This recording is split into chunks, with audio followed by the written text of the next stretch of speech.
they wouldn't know. You have to censor your podcast after we talk.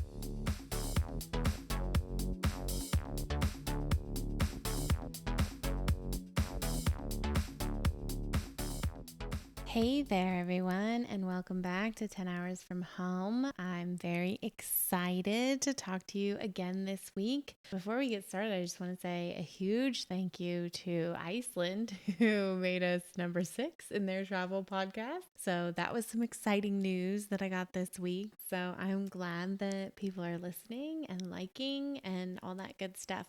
So thank you very much to all of you who are listening, and I hope you're enjoying some of these stories that we're sharing, that I'm sharing, that my friends are sharing. So this week we're actually talking about becoming an au pair. So last week we spoke to my friend, aka my baby brother Hisham, about being a student and moving abroad from Morocco to the US. And this week we're talking to my friend Bettina, who I was an au pair with in Barcelona. The reason I asked Bettina to come on the podcast was, one, because of the way that I went into au pairing. It wasn't the traditional route. Normally when you're an au pair, what you do is you look for an agency.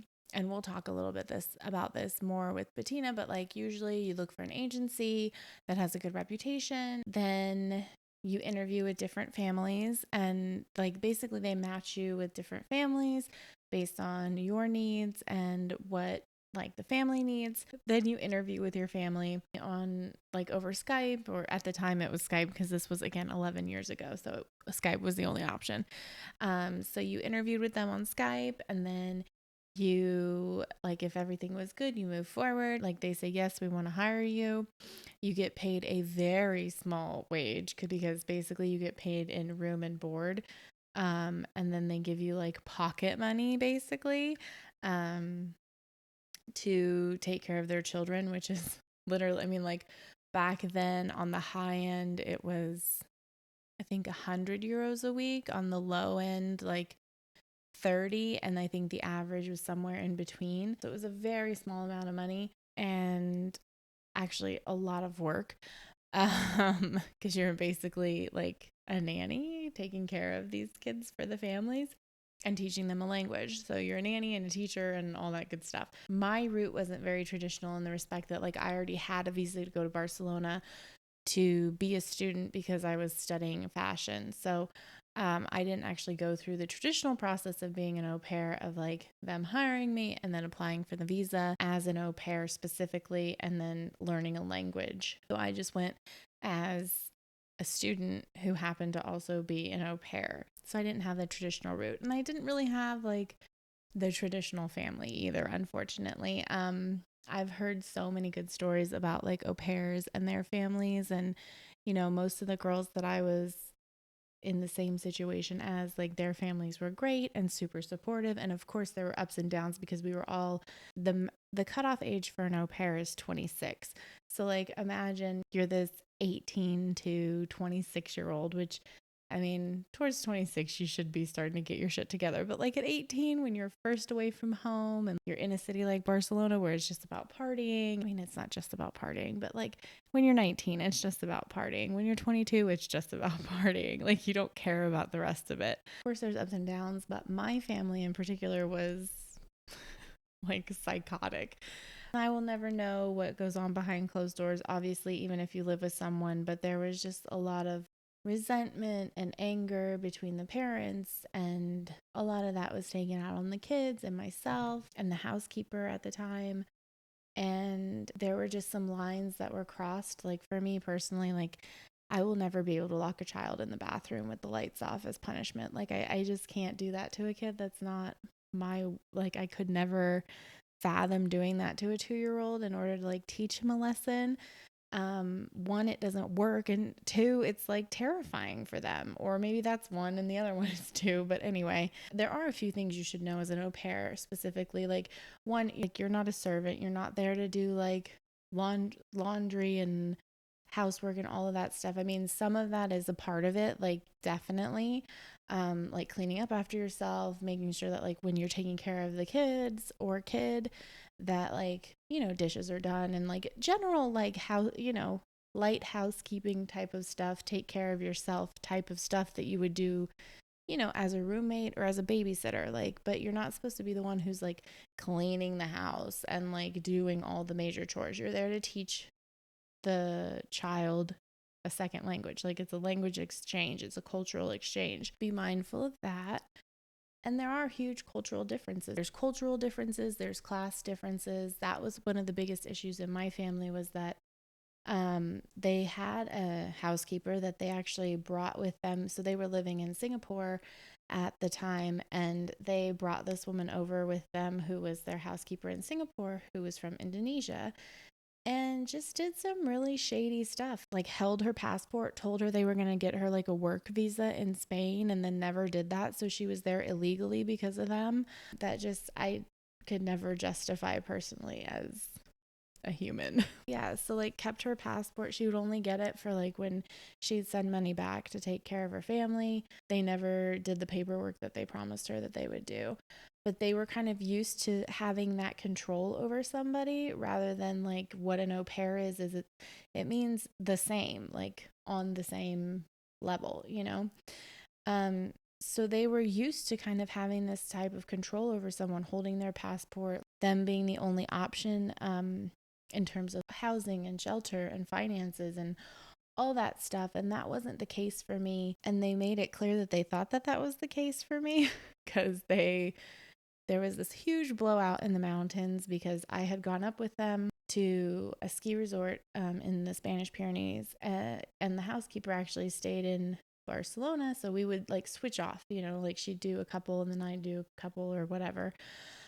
But this was actually my first trip, because I had gone home for the ski season. I had gone home for Christmas and stayed for a little bit, and then I had finals, and then so this was finally like my first trip up to the mountains with them. And it was never my understanding, like, because in Barcelona, I took care of my stuff, I took care of my dishes, I took care of like, you know, my laundry and all those things, even though they were like, oh no, it's fine, just toss it in with whoever or whatever, da da da da. But I didn't feel comfortable like having a housekeeper. It wasn't my thing, so I just did my own stuff. But they said, Denver, don't worry about the boys' stuff, because we have, you know, our housekeeper here, because she will do all that stuff. That's not your responsibility. So when we went up to the mountains, I made my bed up, and the boys and I were playing, and they had been out all day actually. And I didn't make the boys make their bed, because one, like, they're on vacation from school, and I didn't make their beds because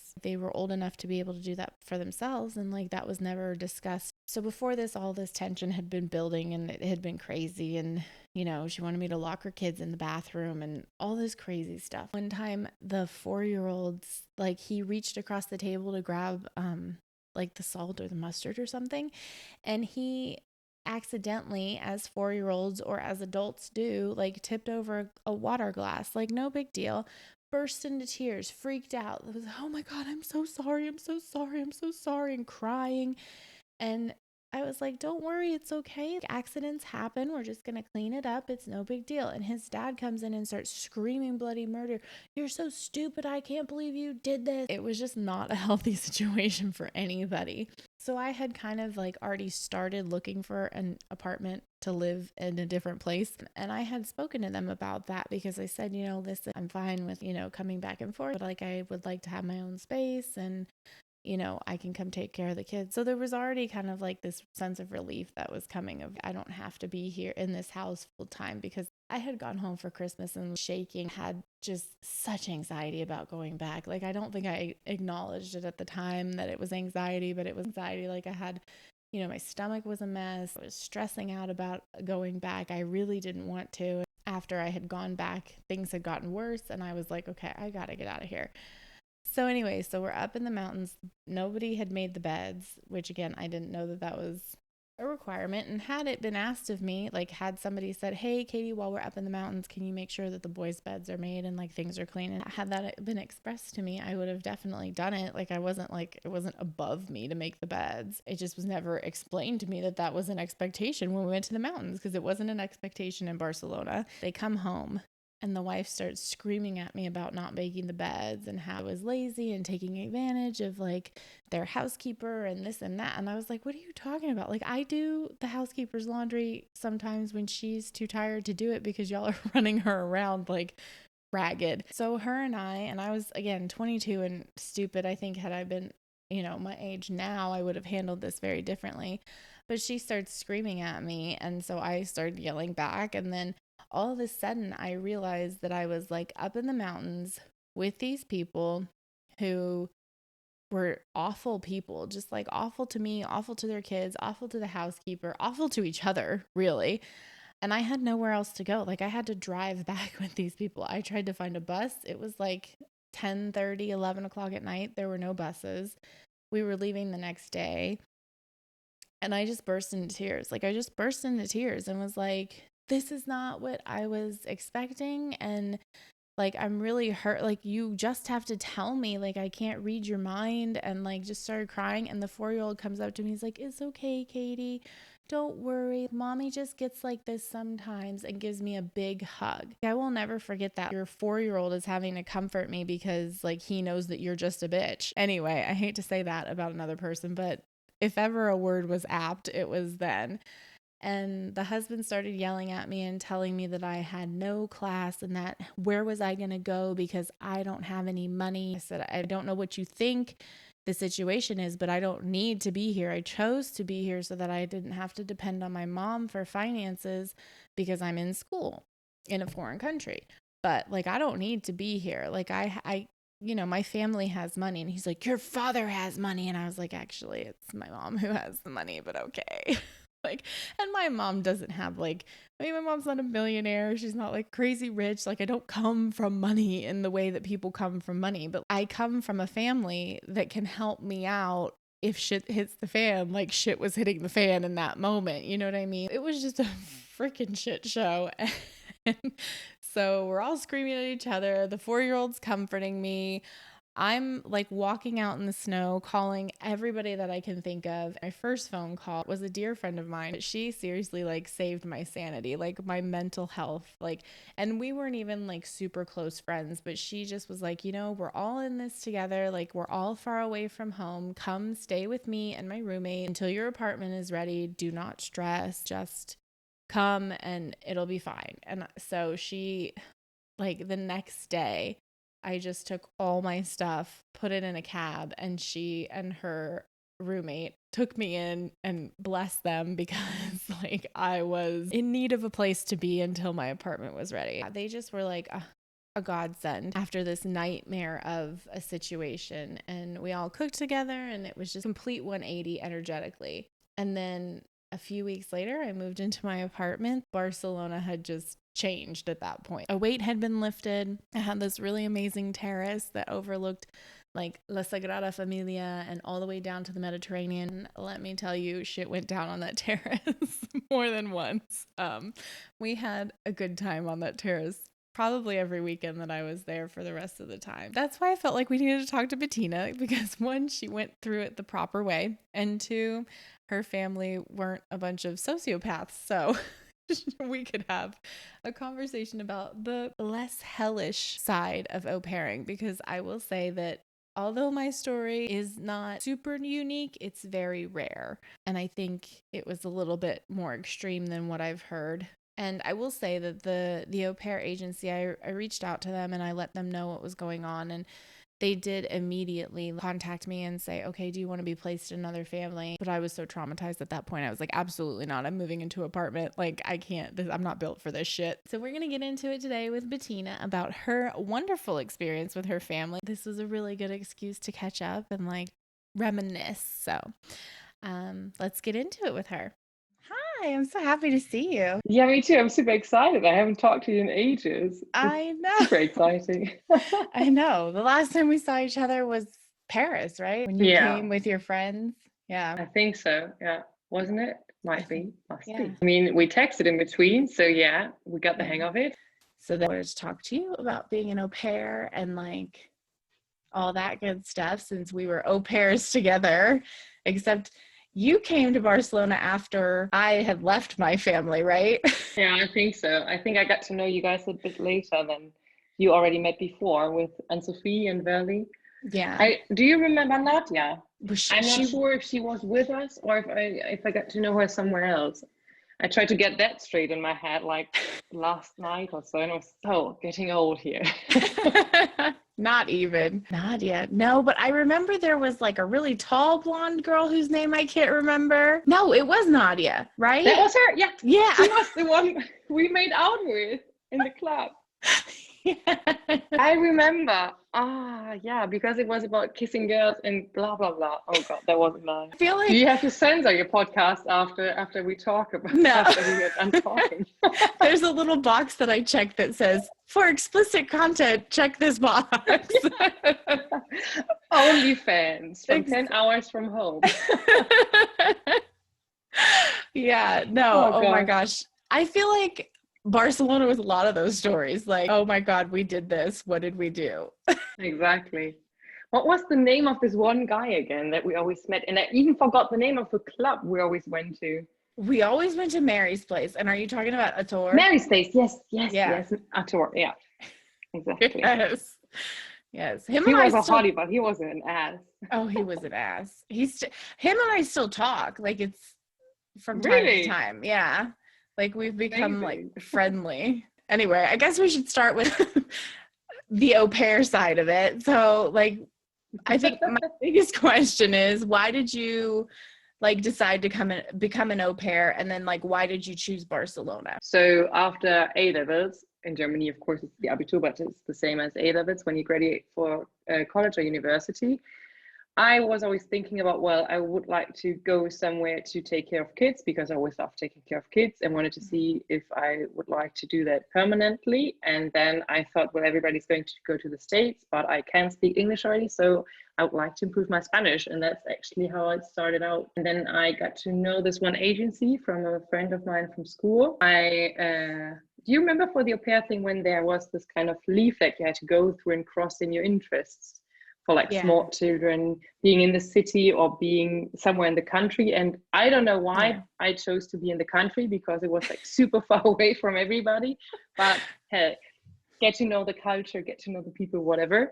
And then it went quite easily. And then I landed this family with a very small baby. When I got there, Madita or Magdalena was 4 months old.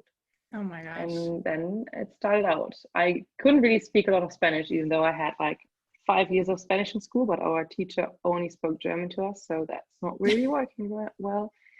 And it started out super exciting. It turned out to be amazing and one of the best experiences I've ever had, I'd say.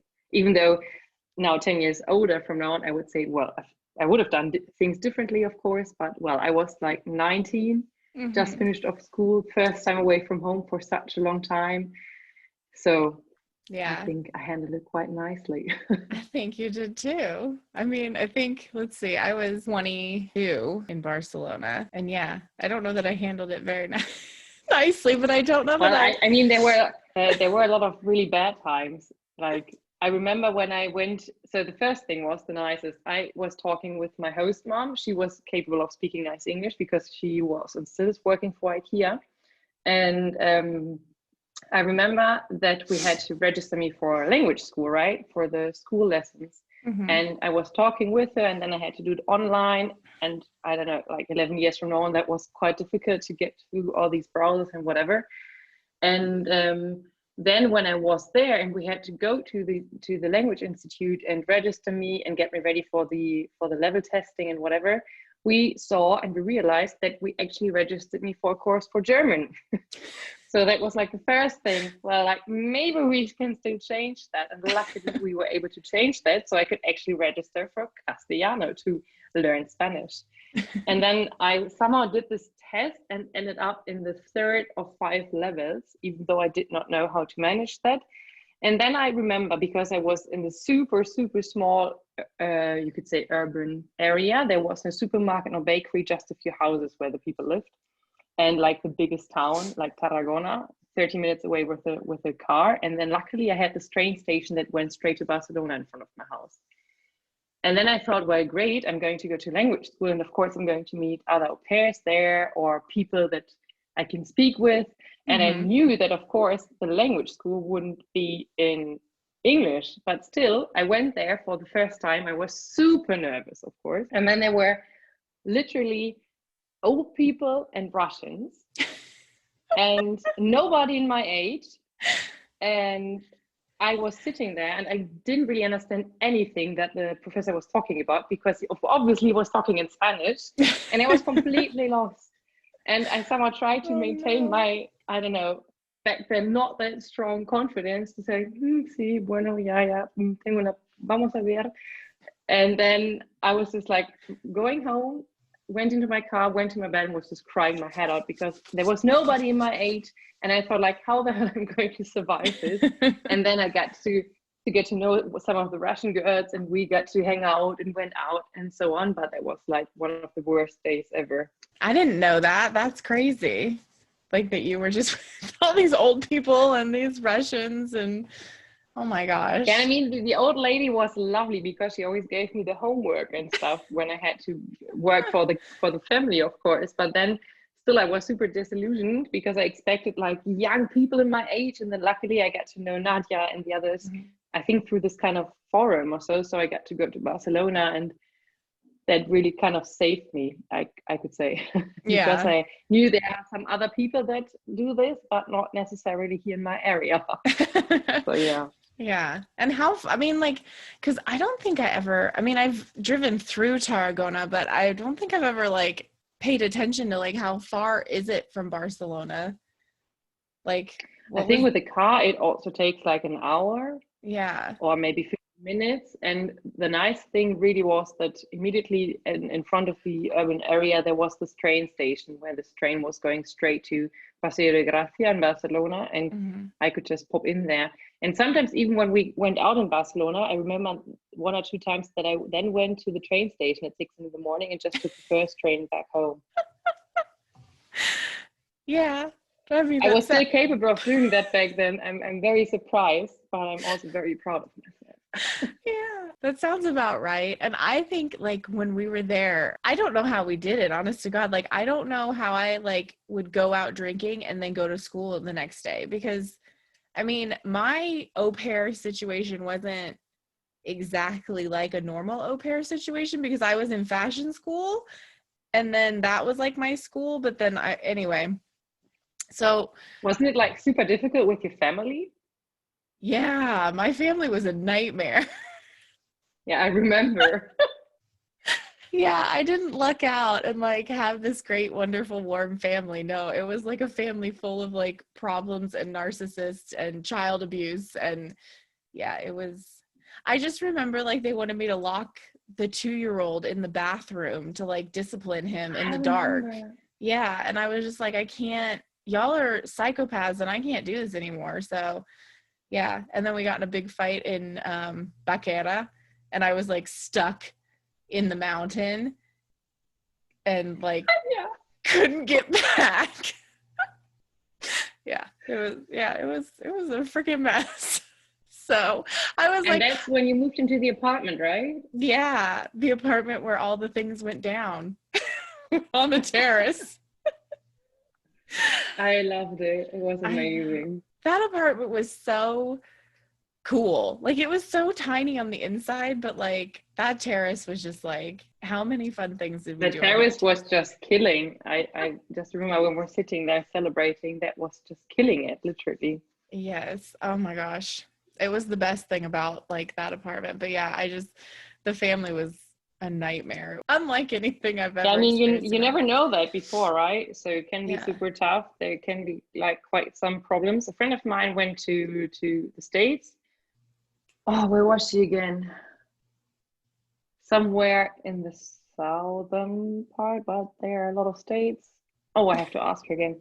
And she also switched her host families after the first 1 or 2 months. Yeah.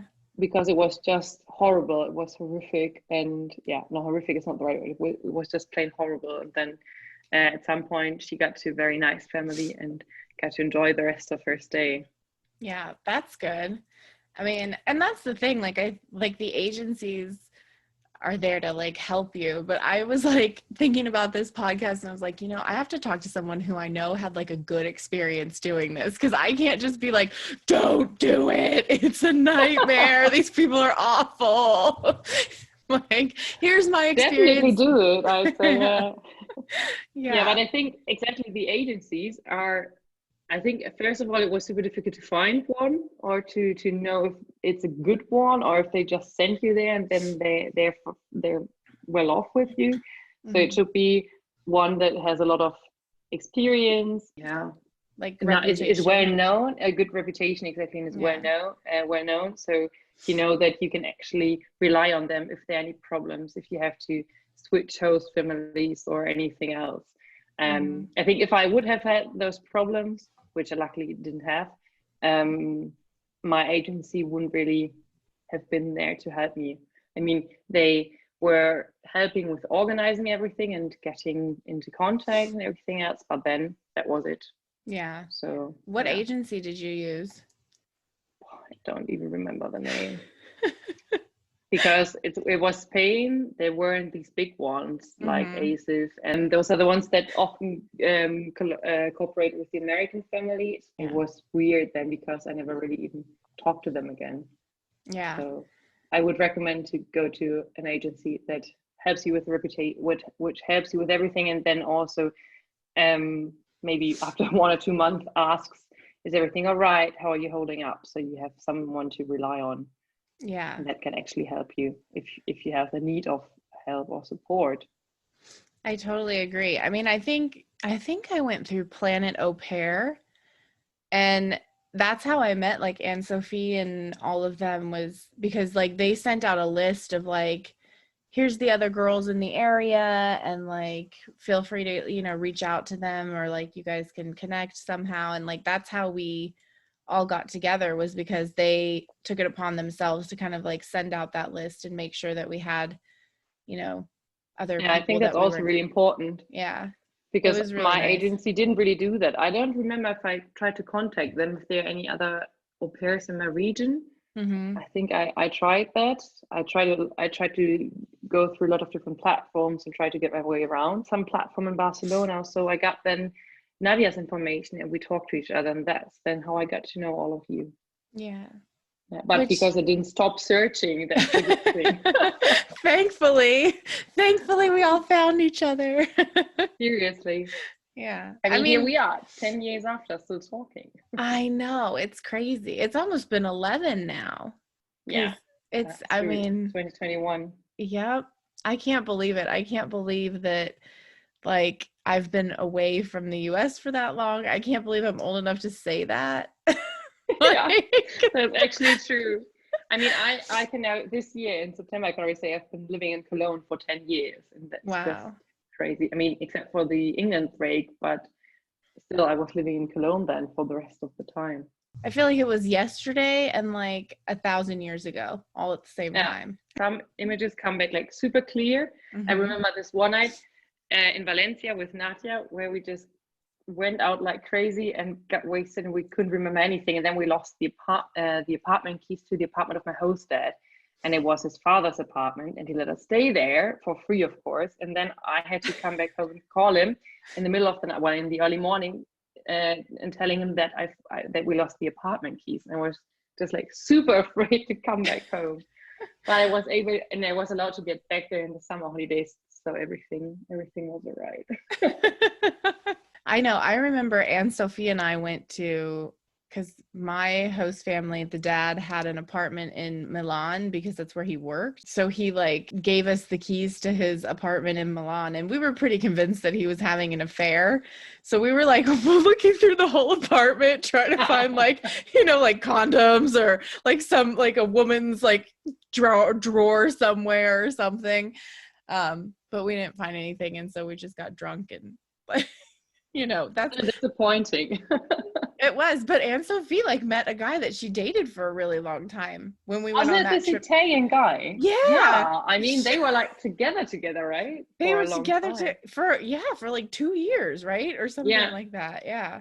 I hated him. I thought he was so annoying. But he was gorgeous, wasn't he? I remember He- that he was really gorgeous. He had this nice Yeah. curly hair. But then I think he was quite an asshole. I'm not sure if I He was. remember right. Totally an asshole.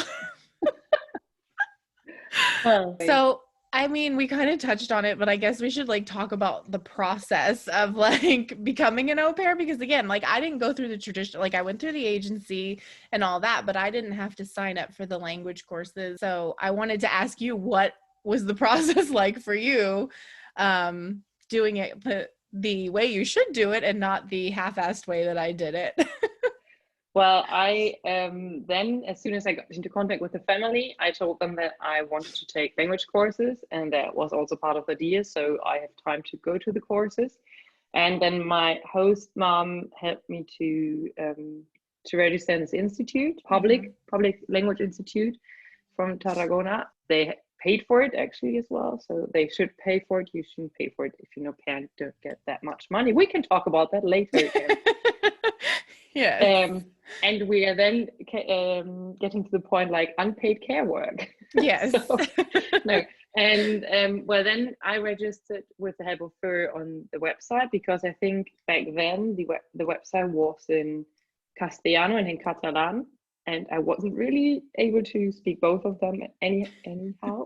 So we got through it, and that was quite good. But then the faux pas happened, and we went to the language school when we were there to I think do the final payment, get the matriculation done, and do this level test when we realized it was German. So always take care of what language course you're registering for. If you're a native German speaker, maybe do not register for a German language course. In case you're, well, if you're interested in doing that, well, go for it. But then again, it won't help you at all with a foreign language. And then it was super nice that my host mom went with me, so I always ask for help. I'd say to have somebody there who speaks the native language and then can actually help you with doing all the official things, because in the beginning it was quite difficult. 3 months onwards, I was able to do that on my own. So that was quite good. And then, yeah, it depends on what the schedules of the au pair are. If you're able to go in the afternoon or in the morning, I always had to go in the late afternoon and missed out on a few sessions because of the working schedules with the family. And then learn vocabulary and go through it and enjoy it. I'd say that. And then in the end, it's always good in the beginning to ask if there is an exam in the end where you get an official certification, because it's always quite helpful when you apply for studies at university, or you apply for jobs and you have certain qualifications and can say, well, I did this language course, I got this exam, so I'm on this kind of level speaking, or I can speak on a native level, and these kind of things. So always go through the steps, register, get done with all the official things, enjoy the language course, never forget to practice a bit, get in contact with the locals, and then do the exam to get this the official certificate, so it actually served for something on your CV as well. I mean, of course, it's super amazing personal experience, but then again, you have a bit more of it. Yeah, I mean, that makes total sense to have it for your CV too, because having especially Spanish, or if you're not a native English speaker, like English, those are always good, especially in the US. Like, I mean, I think that's my biggest thing is, like you mentioned, it's in Castellano and Catalan, and like I think that was my biggest, like when I went to Barcelona as a stupid 22-year-old American, I just assumed like, oh, I can speak Spanish because I'm like half Mexican and I know Spanish like enough and whatever, and like got there and it was like Catalan. I was like, what is this language that I'm not familiar with? I think what was so interesting about going to the region, I didn't really realize before that there was this big kind of language identity culture issue with the languages, right? And well, now, of course, I've lived there. I'm a Spanish teacher. I live in Europe, and I'm an adult who's watching the news now and then. I get to know around this whole conflict. And back then, how naive we were to get there, like, well, let's go get some Spanish done, and that's it. And then you get, well, in Barcelona, of course, you get around with Spanish, but then you go into the small places or smaller cities, and people are just like super unfriendly if you speak Castellano with them, and then you can try to speak Catalan. But I was happy that I got to learn Castellano, because that was my purpose somehow, or I wanted to do that. That was my aim. And then if people speak Catalan like quite slowly, of course, you get the hang of it. But then again, nope, it's another language. Yeah. Well, and that's the biggest thing is like, you know, I mean, I think for me, I was thinking, oh, like Spain, it's Spanish, like whatever. Like I didn't think about, and like you said, like I was a dumb 22-year-old not paying attention to what's going on in the world, just my own little sphere. And yeah, and then I was thinking it was like a dialect, right? Because when somebody told me like, oh, it's, you know, it's like it's not really Spanish, and I'm like, okay, what is it? And then someone told me it was like a mix between Spanish and French. And like, that's not true either. Because I was like, well, then I'll just go learn like Spanish and a little bit of French and I can like figure it out. And it's like, no, it doesn't work like that. It's not a dialect. It's like its whole own language. And there's like a lot of history and like awful stuff that surrounded the Catalans and not being able to like speak their own language, and how important it is to them now. Super interesting. Because then you got to know that there are people that speak that language and others that do not. And then in my language course, there were, as I already said, a lot of Russians, very nice ones, but also a few desperate ones that got to know some Spanish man and married them, and then put their accounts together and were super dependent on the man without any signatures and so on. So quite some sad stories as well, but also they were very interested of getting a job and starting to work in their profession that they worked before in Russia. But then again, they were now studying for Castellano to somehow master the country's language. And then they had to try to get onto Catalan, because in a lot of professions in Catalonia, of course, you have to speak Catalan and Castellano. And as it's actually written down in the constitution, every citizen there has the right to use one or the other language when he's in public services or anything like that. So that's also super difficult to then somehow get you based down there, because you have to master not only one, but the other language as well. And even though they're quite similar to each other, it's just like, and then I remember I completely forgot that there was this kind of language diaspora or something like that after I got back to Germany, and then went to university. And then in 2013 I went to England for 1 year to study there. And then I had this language course, and we were reading a book on the conflict that Catalonia has, that the Basques have, and that you can also find in Galicia. And it's super interesting. And then I was like, wow, this is massive. And then I was like, okay, well, yeah, as you say, in 19 know-it-all, I'm going to experience myself now in Spain, and there we are. Exactly. Like, you don't care about the plight of the Catalan and, you know, this massive conflict that they had like decades ago. You're like, no, it's fine. I just want to get drunk at, you know, whatever that beach club was down there. Yeah, exactly. Let's go. Let's go. Shaz List, we're in. Yeah, I remember Shaz List.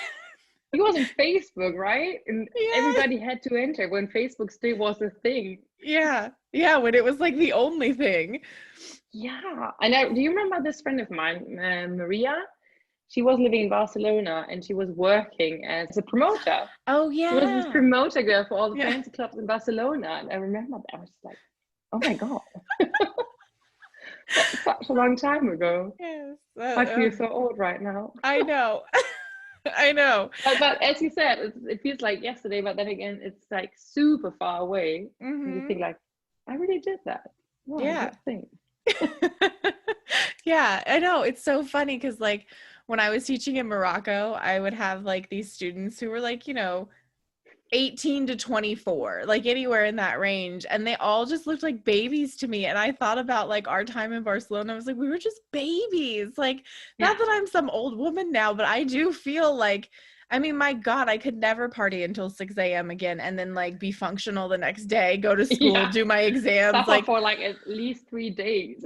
Seriously. Like I remember this one class, I was in color theory, and I think we had spent like the whole weekend like going out, and then I was just exhausted on Monday, and it was so hot in the room that we were in. It was like this tiny little room, and it was just so hot. And I was like literally like sitting there like trying to hold my eyes open, like so much so that the teacher was like, "Are you okay?" It's like, please don't speak because you can smell that I'm not okay. like, oh God, I'm still drunk. I don't know. It's too hot in here. Like, I don't. I think, but as you said, then you feel, or that you have the feeling that they're like small children, but it's the same with my students that are now graduating, right? They're like 18, 19, some of them are even 20 if they had to repeat one grade. And they are, of course, young adults. They are 18, they're capable of doing things on their own, or they are legally allowed to do things on their own. And then you stand there and you teach them, and I love teaching them because it's always nice to interact and whatever, and I'm very passionate about it. And then they sometimes behave like if they knew how the world would run. It's kind of, oh, I'm graduating now, I'm I know how everything works, I'm an adult, you cannot tell me anything and you can't tell me what to do. And I was just like, well, weren't we the same? Of course we were. As you said, we then came to Barcelona, I don't know, doing whatever we wanted to, which was amazing. And then like, oh yeah, I'm super cool and I know how everything works out. And now it's like, still learning every day. And nope, that's not how it works. Exactly. Exactly. I know. I just like, I miss that like self-assured know-it-all. Like, it's like, oh yeah, I know what I'm doing. Like, obviously. No. Yeah, you now you're didn't. rethinking everything you do. Is that a smart step? Is that not a smart step?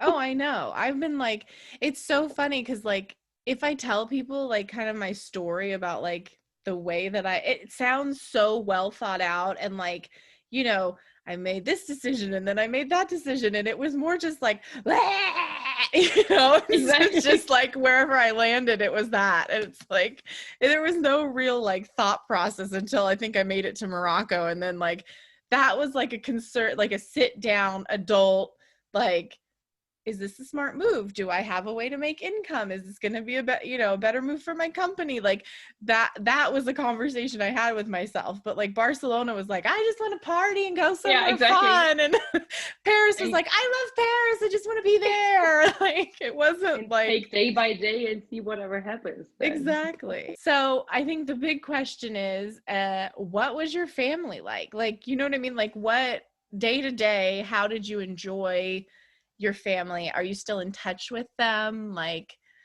all of that good stuff. So I was the very first au pair in the family. So I could set the bar really high. Apparently I did that. So yeah. Yay! Of course you did. So I went there and the girl was 4 months old. And I think 3 months when I got there. And then when she was 4 months, the host mom went working again. And the situation was a bit difficult because the father of the child was living and working partly in Valencia because he was working as a police officer. So he always worked 1 week there and then was 1 week in Tarragona and stayed with us and the family.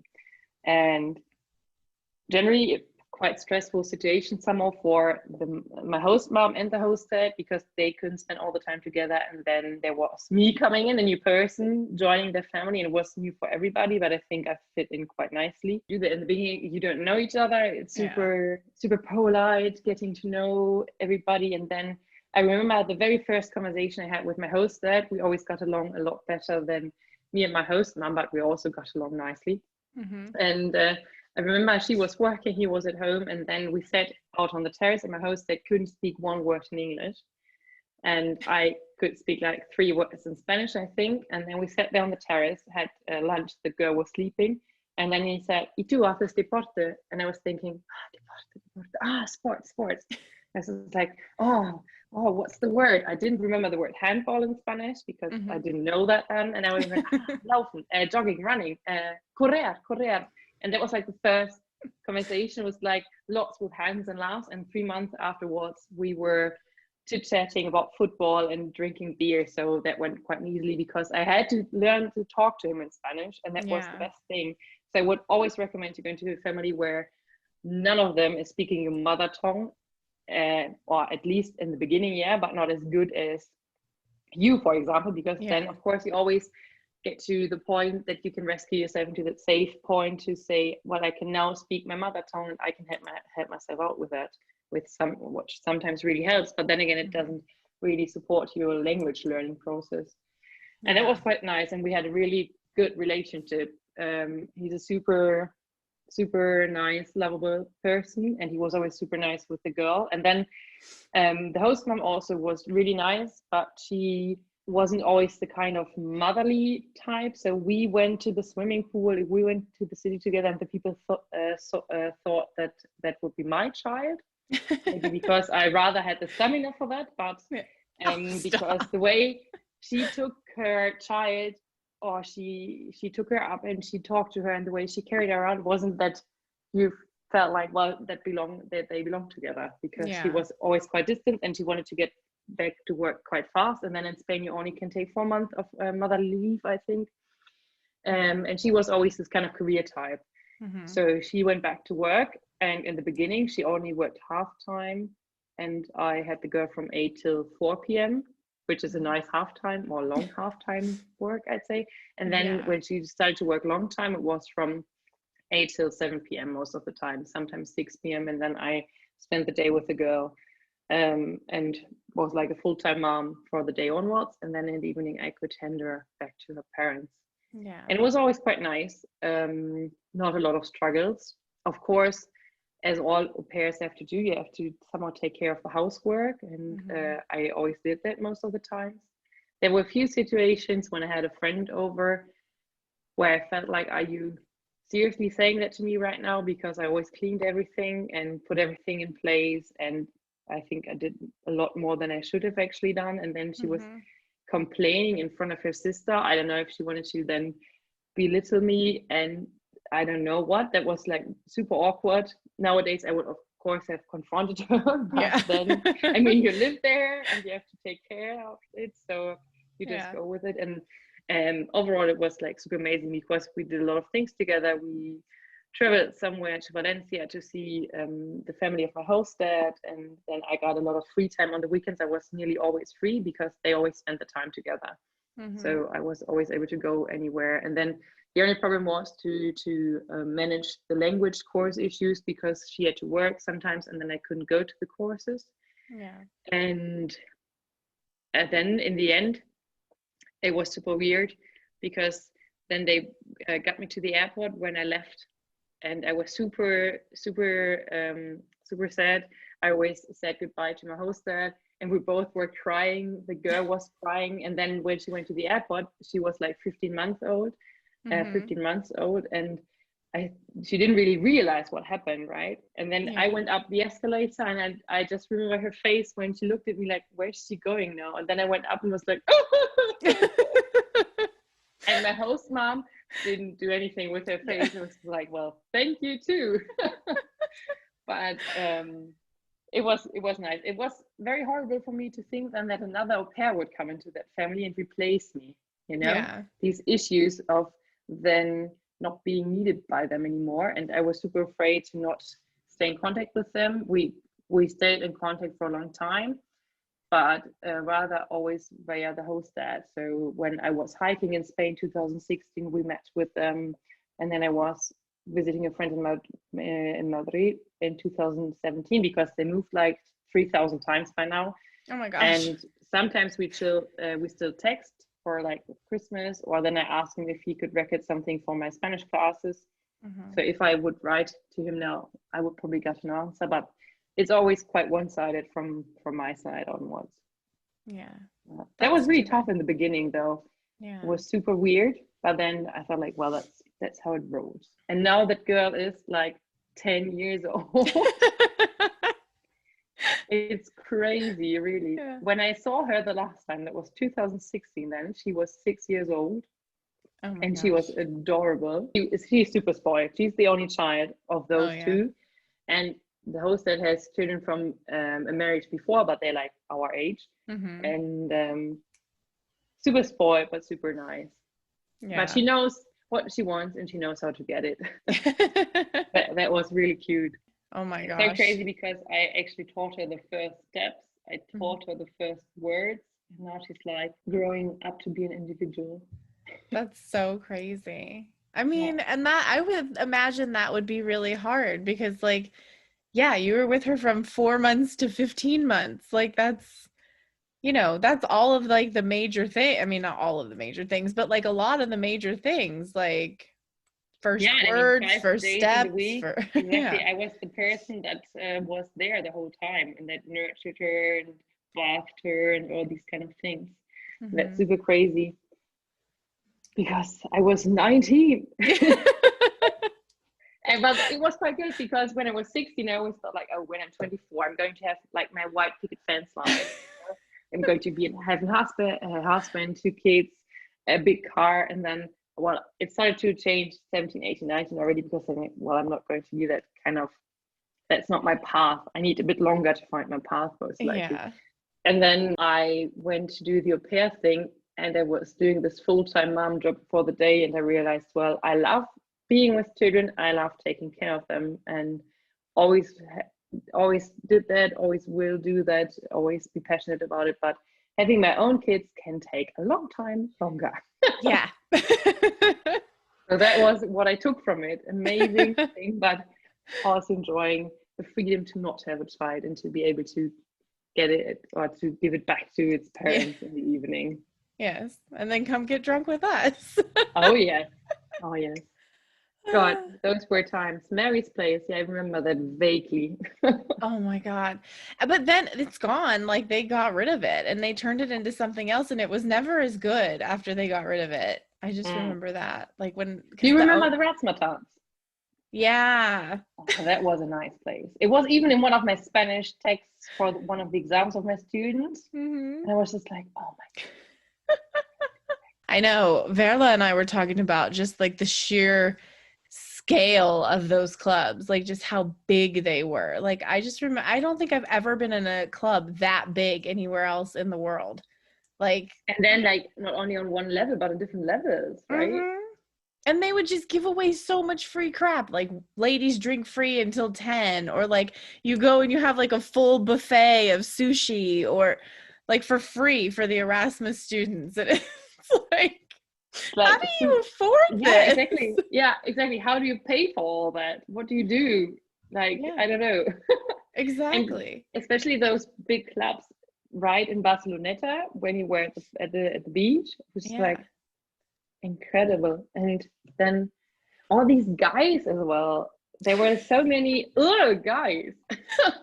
So it's like, I don't know, this kind of going out like super fancy and the highest heels that you can wear. Oh I'm not like God. happy if I go out in my sneakers and have like the best time ever raving to techno music, but well, that's very personal, what do you say? Choice. Personal gusto, person, Yeah. yeah, if you could say it like that. And then I was in these heels and these dresses, and then there were these really weird guys, mostly like 10 times older than us, Oh always yeah. like, yeah, come to our VIP area, come on. And I remember in Valencia, I do not remember the name of this club where I went to with Nadia, but somehow we got there. It was super full. It was, I don't know what, we were like really wasted. And then we also like, let's go into the VIP area, but how can we get in there? And then the way we like talk to the boys, like, ooh, why did we do that to get into the VIP area? Okay, let's go. Oh Oh, God. yeah. Oh, I know. Youth. Yeah, Now exactly. I'm just like, if anybody ever talks to me, I'm like, ugh, get away. Do not talk to me unless I allow you to do it. Exactly. Like, I don't want to talk to you. I don't want to have to make conversation, especially in a language that's, right now I don't want to speak French. I don't want to speak Spanish. I don't want to speak anything other than English with my girlfriend over here. Like, Yeah, exactly. all We still right. enjoyed it. That's We good. did. That's the thing. I mean, I always make a joke that like in Barcelona I was like a little bit of a slut, and then like in Paris I became a lady, and then in Morocco I became a woman because like Ooh, you well, that's know a nice voyage, you could say so. but I just because like I mean I fell off of like you know, those stages that they'd have. Like I remember a tour gave my Swedish girlfriend and I like a bottle of vodka just to ourselves, and like we split it and drank the whole freaking thing, and I was dancing on one of those and just fell off the back of it, and like I mean just ridiculous crap. Like if like the way that I don't know how we survived half the time. Yeah. But still, to be super pathetic, it made us who we are today. This is true. This is very true. I don't know who I'd be without Barcelona. Yeah, super true. I mean, I probably wouldn't be a Spanish teacher without my year in Spain. I don't know, getting around in a new country, getting around in a big city, even when you're drunk or not, and being brave to do that as well, right? Because that's like the thing, to be as brave to say, well, I'm going to leave my comfort zone. I'm going to try out new things, and then let's see where that takes us. Oh, I know. And I think about that sometimes. Like if I had a daughter and she was, you know, doing what we were doing in Barcelona, like I would be worried all the time. Like, yeah, especially because we know what we did when we were back there. Exactly. And I think we were pretty tame compared to a lot of people that went there, you know, like a lot of the other foreigners that lived in Barcelona. Cause I mean, I heard stories as like a fashion student of like, I mean, we never did like hard drugs or went to exactly. raves or like, we were just drunk all the time, which, you know, was enough, I think. Yeah, luckily, I mean, at some point, for sure, it would have been quite dangerous to start then doing like chemical drugs and so on to see where that takes us. So it's actually quite nice that we didn't do that. Yeah. Yeah. I think nowadays the students or younger people are more likely to go into drugs than to drink or go into chemical drugs, etc. To instead of alcohol. Yeah. At least that's what a lot of statistics say. So when you do not pair, do not start doing drugs. Yes. Maybe smoke and drink some alcohol because it's already painful enough for your body. Exactly. Teaching done. Exactly. That's the moral of the story. Yeah. Yeah, I mean, my mom always was occupied that I was doing well, but then again, she also trusted me, and she knew that I was likely to go out at some point, and I never told her the hard facts of the stories because she never was this kind of girl who went out and got wasted. Yeah. So I think she can tell on like 5 fingers if she had been drunk in her life or not. And so I think she was quite proud that I managed to do that without harming myself in any bad way. See, my mom was the opposite. My mom was like a party girl in the 80s in San Francisco. Amazing. But how couldn't you if you lived in San Francisco in the 80s? I know. Who could blame her? Yeah. So I'm like, I get it, you know, but like she told me one time that like if I was 28 when she was 28, like, you know, we couldn't be friends because I wouldn't be able to hang with her. I'm like, I'm fine with that. I'm fine with the fact that like I pretty much murdered my liver in Barcelona and now like I'm done for the rest of my life. Like I can't even drink anymore, Bettina. It's really sad. I have like one drink and either I'm awake all night, like if I have it too close to bedtime, I'm like awake, but like tired, but can't sleep, or I get like really bad like indigestion. Like it's like I've become an old person all of a sudden. I don't know. Well, it depends on sometimes in the moment where, especially during COVID, me and my boyfriend, we tend to enjoy some evening drinks, let's say like that. So especially when there was nothing going on and the weather was already quite nice, we went outside and had a spritz in the sun and then a gin tonic in the sun like yesterday evening.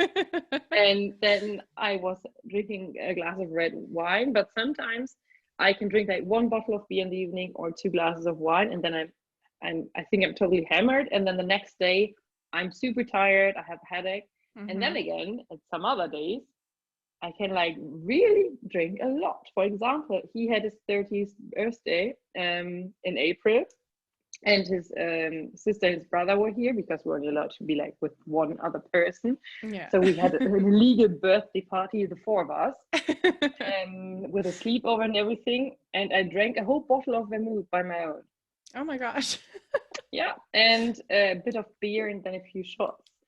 And then I was able to actually party until, well, party. We had a party only as 4 people, but it was amazing. And I went to bed, I think, like 3:30, Mm-hmm. and I was totally hammered. I was sleeping already in the armchair, and then Severin said, "Well, do you want to go to bed?" I was like, "Yeah, I'm going to go to bed." And they actually continued until 6 in the morning. And I was just like, how do you do that? They were dead the next day most likely, and I even felt like super sick. And then in the moment I got it, then if I do that or if I drink a lot, then the next day I feel super tired. But I think, oh, it's not too bad, it's not too bad. But then there comes the next day, and it still feels bad. And then it takes like 2 or 3 days to actually recover from that evening. Yeah. I'm the same way. Like, I can still drink tequila, which is really like, I know. It's just so random too. It's like, of all the things to be able to drink, like I can still drink tequila. And if I go out, it's been very long. Like, it's been a while since I've gone out, but like if I go out, yeah, it takes me 3 days to recover. And like, it's like my whole body is achy. It's weird. Like, it's like I've been working out, but I haven't. Yeah. But like, it depends on how you move, right? So then you get the different possibilities. This is true. Yeah, I remember now when we saw each other the last time, right? It was when I was in Paris and visited Army, and this guy friend of mine. Yeah. Yes, and then we went out in Bastille. Yeah. And we were also drunk. We were very drunk that night. And I think I did something to my ankle, right? I had this really huge ankle, so I overstepped somewhere. Yeah. It was the first time I used an Uber, I think. Yes. Yeah, we went bar hopping in Bastille. And yeah, you had done something to your ankle, and I was like, maybe we should like go. And they were like, no. Yeah, and then but we went to we were in this bar. You remember? I think that's where we met where there were these super. There were a lot of green plants around us. I remember that. And then we had a lot of shots there as well. Yes. And then we went to another place to dance, but I can't remember where. I remember it was like an older bar, like a pub. Yeah. It was like an Irish pub type of. But I do remember that plant place. It was like this weird. I even have still got the pictures from that night, and we are this kind of like greeny light around our heads. That was in 2016. Mm-hmm. Yeah. Yeah. In November 2016. I remember. I don't know. We need a reunion. Like, we need some sort of like post-COVID au pair Barcelona girl reunion. And in Barcelona, that would be like the key. Exactly. And check out all the different places. Yeah, I don't know. I mean, I see a lot of from Verly on Instagram. She's engaged, right? Yeah, it's crazy. We're all grown-ups now. It's so weird. I moved in with my boyfriend. Yeah. Oh, like, nice. Ooh, yeah. Super exciting. That is exciting. Super adult though. We have like an office room, and we had to, I don't know, put up our own kitchen and. Yeah. Nice. Super adulty, but super good. Yeah. You know what? Like, those are the things that, like, it's so funny because, like, we can tell these stories and we can say, oh my gosh, that was so fun. But, like, I think, yeah, for me too, like, now at this point, it's like, honestly, like, I'd rather have, like, a nice house and, like, you know, build that part. And, like, those things are exciting to me, and, like, you know, someone to build it with. Like, those are the things that make me excited these days rather than. Exactly. But isn't that also a quite nice development? Because then I also think it would be too bad if we didn't do these kind of experience in Barcelona and Erasmus and whatever to go to the person that you are in today, because then there are a lot of people or friends of mine from school or old friends, if you could say so, that didn't do anything. And I mean, of course, it's their choice to do that, right? Yeah. To stay at home and do not go somewhere else and get out of your comfort zone. But I think it helps you a lot to be a lot more liberal, to be a lot more open to anything in the world, and to adjust to new situations without condemning their situation or their choice of lifestyle, of course, because it's super individual and super private. But then again, I think it helps a lot to take your time and not to start like doing your school stuff, doing your job stuff, and then that's it. Yeah, no, I completely agree, So, because I think that, like, I mean, yeah, it's whatever works for, that person. exactly. But for me, I mean, I know that, like, I think about having children now and like what I want them to experience. And I think, I mean, I know that I would like them to travel the world and like do all of those things too, because I think you get such a different perspective on what the world is about and like what the real important things are. And then, you hear, like, I think that's an education unto itself. Yeah, and you're always Kind in of your route. one comfort zone, right? Because it's Mhm. always nice to get back to your comfort zone, to your familiar surroundings, to your Yeah. to the people that you always get to be with, which is really nice, especially if you have this kind of possibility. But then again, see the world, getting to know different people, getting to know different circumstances in life, different conditions, helps you to elaborate yourself, evidence, your self-confidence, and your view, as you said, on everything, and the realization that you actually only a teeny tiny piece of all of it. Exactly. And that think the that's also world doesn't revolve around you and your exactly. 22-year-old problems. But it did around us in Mary's place on my It 20th did. birthday. It did. So, Absolutely. well, that Absolutely. was so great. It was definitely a good experience. And I think that, like, I mean, even with my crazy family, like, I wouldn't have traded it for the world, because I wouldn't have met you girls. And, that was really like my first way to like jump into living abroad. And then, yeah, almost 11 years later, except for this year. Yeah. Well, but that's okay. But like, yeah, I mean, my familiar surroundings are now like Paris. Like, that's where I go, and I'm like, like, okay, this is like my home base, even though like Yeah. right now I'm kind of like, I have no home right now, Bettina. It's Yeah. awful. It's very nice for you to get back into your own home. Yeah, yep. Except I don't have one anymore in Paris. So you have to go on to apartment searching again. Yeah, so I'm thinking about buying something and just kind of like, because whether I decide like to travel or whatever, I can Airbnb it, but I'll always have something that's like mine That's somewhere. true. Yeah, so I'm looking at like 30 square meters, so that like Stella and I can live in it and like not want to, cross paths and kill each other.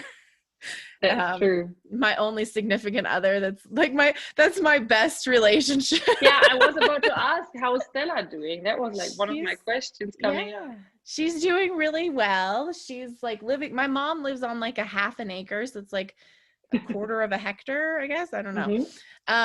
And so she's living her best life. Like, she chases squirrels and lizards and, running around and like. How old is she now? She's 8. Wow. I know. Such a lady already. She is. She was just a baby when you saw her last. Yeah. I mean, when was your wedding? 2014, right? Yeah. Yeah. That's also such a long time ago. Well, I don't want to keep you forever, even though I'm like super happy to talk to you and like happy to see your face. We have to do that again at some point. I hope I could deliver some worthful content. You did. I'm very happy. Like I said, I'm happy that like, because you had like the true experience. I'm happy to see you. I'm happy that like you had a positive experience that you can share instead of my insane, ridiculous experience of whatever the hell it was. Yeah. But I mean, you can get lucky, or you can also have some problems. And the most important thing is that you got the support system to help you through, or in the worst case, out of it, right? Are you in Paris for the summer then? Yeah, I am. I will be there for the summer. I'm going to be on the road for 3 weeks in the summer, going through, I think, Slovenia, Croatia, and Bosnia.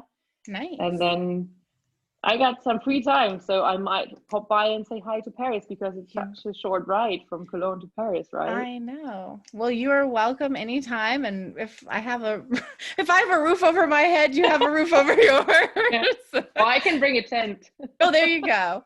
Yeah. So, I mean, the good thing is I'm going to be fully vaccinated by summer, so I've got all the rights in Europe, I guess. Oh, cool. But yeah, well, we keep in touch. All right, my dear. Well, I'm very happy to talk to you, and thank you so much for doing this with me. Yeah, me too. Thanks for having me. Yeah. Well, have a good rest of your evening and try to find your motivation for work. Yeah, I'm just going to get done with it now, and then I'm on to sofa. There you go. All right, Maddie, it was All right. lovely talking to you. Nice to talk to you too.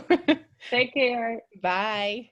Well, I hope you enjoyed our discussion today. It was so much fun to reminisce with Bettina about our ridiculous nights in Barcelona. And I hope you learned a lot about being an au pair. And if that interests you, then definitely feel free to reach out to me via email at hello@atelierkate.com, atelierkate.com.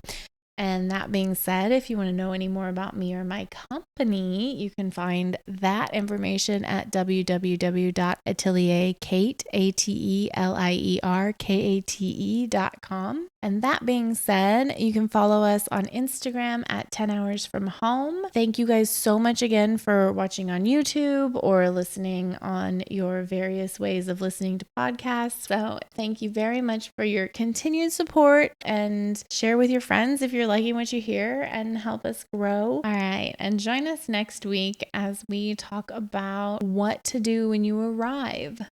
You've finally gotten your visa, you know which one you want to go for, you know kind of like the path you're on. Now what do you do now that you're here? So that'll be an interesting episode and have a few stories about my first experiences in each country. And yeah, I'm excited to share those things with you.